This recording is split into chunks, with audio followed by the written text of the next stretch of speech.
ดละเลิกนั้นเป็นไปบ่ได้เพราะในใจมีแต่เมากับเมาตับอ่อนแข็งบ่ถ้าเอามาขู่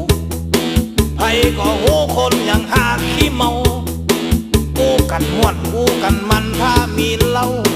บ่เงียบเหงาชีวิตเฮาเฮฮา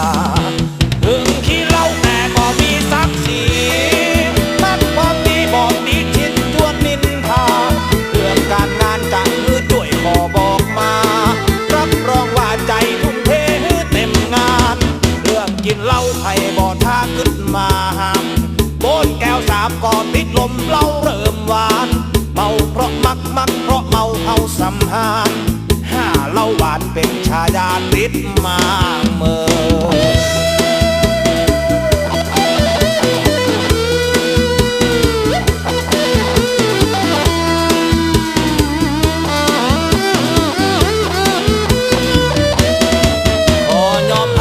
เป็นคนมักเหล้า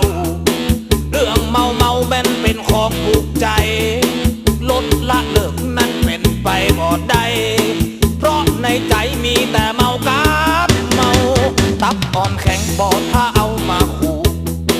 ไผก็หูคนอย่างหาขี้เมาอู้กันม่วนอู้กันมันถ้ามีเหล้าบ่เงียบเหงาชีวิตเฮาเฮฮาถึงขี้เหล้าแต่ก็มีศักดิ์ศรีพักความดีบ่ติชิดจวนนินทาเรื่องการงานจะมือช่วยขอบอกมารับรองว่าใจทุ่มเทเต็มงานเรื่องกินเหล้าไผ่บ่ท่าขึ้นมาห้ามโบนแก้วสามก่อนติดลมเหล้าเริ่มหวาน